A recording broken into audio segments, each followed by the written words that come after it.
Dunay usa ka famous nga painter nga gusto og honest nga feedback bahin sa iyang obra o painting.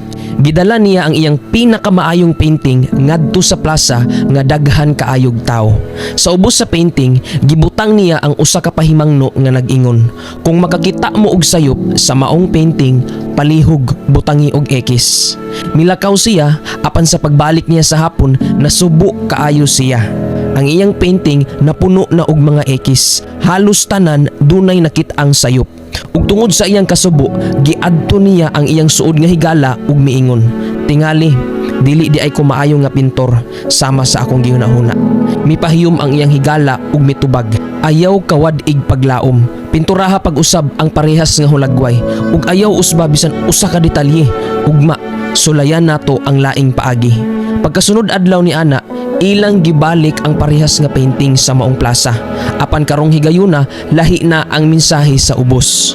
"Kung makakita mo og sayop, palihog tarong nga kini.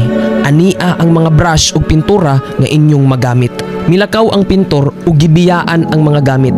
Ug pagbalik niya sa gabii, natingala siya, wala gyoy bisan usa ka tawo nga mihikap sa painting. Walay nausab bisan usa ka detalye. Mitan-aw ang iyang higala kaniya ug miingon, "Daghang tawo ang dali ra makakita sa sayop sa uban. Apan talagsaon ra ang adunay maayong intensyon diha sa pagtabang ug paghatag og solusyon.